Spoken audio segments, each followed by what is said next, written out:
हे कृष्ण, चारों प्रकार के जीवों का उत्तम पालन और नाश करने वाले आप ही हैं। अब कृपा करके माघ शुक्ला एकादशी का वर्णन कीजिए, उसका क्या नाम है। माघ शुक्ला पक्ष में जय नाम की एकादशी प्रसिद्ध है। यह पवित्र एकादशी सब पाप और पिशाच योनियों को नष्ट करने वाली है।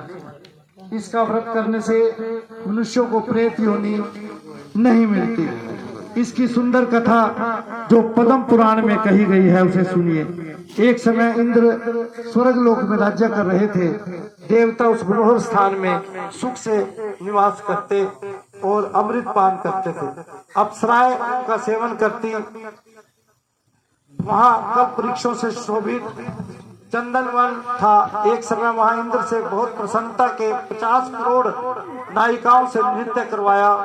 वहां पुष्पदंत नामक गंधर्व गान कर रहा था। चित्रसेन नाम का गंधर्व, उसकी पुत्री मालिनी और चित्रसेन की स्त्री वहां आई। मालिनी का पुत्र पुष्पवान और पुष्पवान का पुत्र माल्यवान था।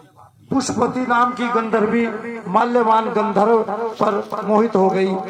कामदेव के पहने बाणों से उसका शरीर घायल हो गया। उसने अपने सुंदर स्वरूप, भाव और कटाक्ष से माल्यवान को वश में कर लिया। इंद्र को प्रसन्न करने के लिए अप्सराओं के साथ गान करने लगे। मोहित होने से उसका चित्त डामाडोल हो गया। इससे शुद्ध गायन नहीं कर पाया।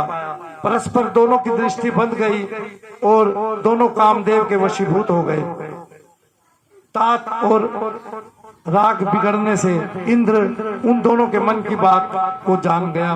तब इंद्र ने अपना अपमान समझकर कुपित होकर उन दोनों को श्राप दे दिया। मेरी आज्ञा भंग करने वाले मूर्ख पापियों, तुमको धिक्कार है। तुम दोनों पिशाच रूप हो जाओ। मनुष्य लोक में जाकर अपने कर्मों का फल भोगो। इंद्र के श्राप से पीड़ित होकर वे दोनों हिमालय पर्वत पर चले गए। पिशाच होकर बड़े दुखी हुए। श्राप के कारण उनकी गंध, रस और स्पर्श का ज्ञान भी नहीं रहा। शरीर में जलन होती, नींद नहीं आती। उस विशाल पर्वत पर भ्रमण करते करते शीश से पीड़ित वे दोनों परस्पर वार्तालाप करने लगे। पिशाच शीश से पीड़ित होकर अपनी स्त्री से बोला, हमने ऐसा कौन सा दुखदायी पाप किया है जिस दुष्कर्म से हम दोनों को पिशाच योनि प्राप्त हुई। मैं पिशाच योनि को कठोर और निंदित नरक समझता हूँ, इसलिए इसी प्रकार का पाप नहीं करना चाहिए। इस प्रकार वे दुखों से घबराकर चिंता करने लगे। दैवयोग से माघ शुक्ला एकादशी आ गई। तिथियों में श्रेष्ठ जय नाम की प्रसिद्ध तिथि आ गई।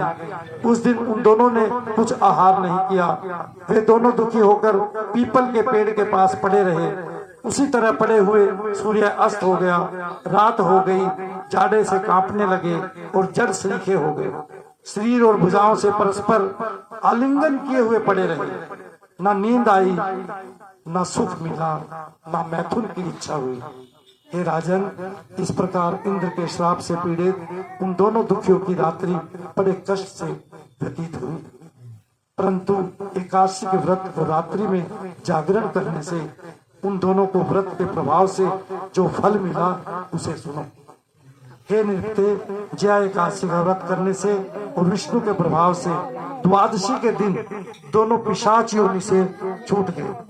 पुष्पवती और माल्यवान पहले की तरह रूपवान, स्नेह युक्त और आभूषणों से सुशोभित हो गए। वे दोनों विमान में बैठकर इंद्र लोक को गए और इंद्र के सम्मुख प्रसन्नता से प्रणाम किया। उनको पहले की तरह देखकर इंद्र को बड़ा आश्चर्य हुआ। इंद्र बोले कि किस पुण्य के प्रभाव से तुम्हारी पिशाच योनि दूर हुई? किस देवता ने तुझको मेरे श्राप से छुड़ाया?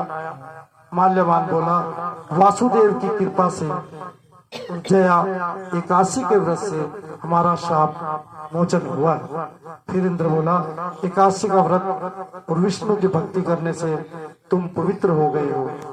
जो मनुष्य शिव और विष्णु की भक्ति में लीन है वे निस्संदेह हमारे भी पूज्य और वंदनीय हैं।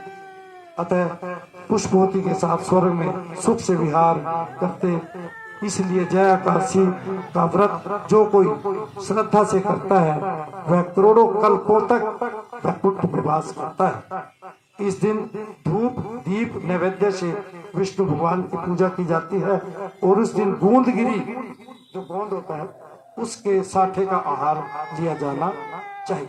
बोलिए एकादशी महात्मा की जय। और जो वस्त्र